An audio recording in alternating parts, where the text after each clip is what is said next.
Allah says about these people that they have hearts that they do not understand with. Allah gave them a heart and they can't even understand with it. Eyes that they do not see with. They have eyes and be able to comprehend with their eyes, but they don't see with them. They have ears that they don't hear with, and they are like cattle. They're like animals, Allah says. And then He says, in fact, they are even less guided than cattle. Because cattle do not have these faculties of intellect and being able to know right from wrong, whereas you do, and you're still doing the wrong as well. Then Allah says, أُولَٰئِكَ هُمُ الْغَافِلُونَ. These are the people who have ghaflah, ghafilun. These are the heedless people. This is the disease that we're talking about. So may Allah subhanahu wa ta'ala protect us. So the point is that when you reach the highest levels of ghaflah, you literally become worse than the animals. And having the lower levels is the precursor, the thing that leads you there if you don't treat this disease, right? So what exactly is the reason why people develop this disease of ghaflah in the first place? It's actually very simple. The root cause is hardness of the heart. Okay? And hardness of the heart comes from distance from Allah. And distance from Allah comes from remembering Him less and less. Not just in our actions, with our tongue, but also in our hearts too. And that's why when Allah talks about the people who do not have ghaflah, He mentions all of this in one verse.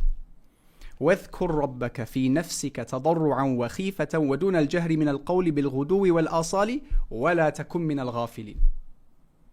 Remember your Lord inwardly, with humility and reverence, and outwardly, without loudness in your words, both morning and evening. And then what does Allah say? Do not be one of the heedless, the ghafilin. Do not be one of the heedless.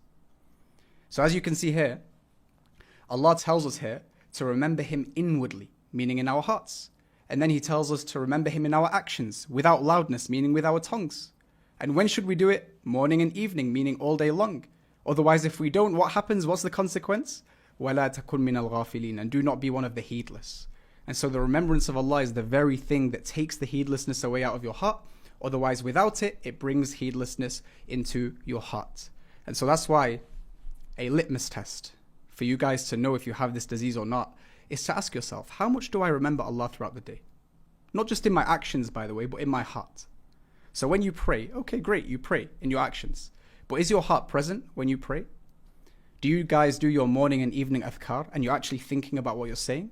What's your relationship like with the Quran? Do you read it every day? Or is it just gathering dust on the shelf? And when you read it, is it just movement of the tongue like this and you don't even know what you're saying? The answers to these questions are the things that give you a big indicator to tell you if you have the disease of ghaflah or if you're well on your way to having it or not.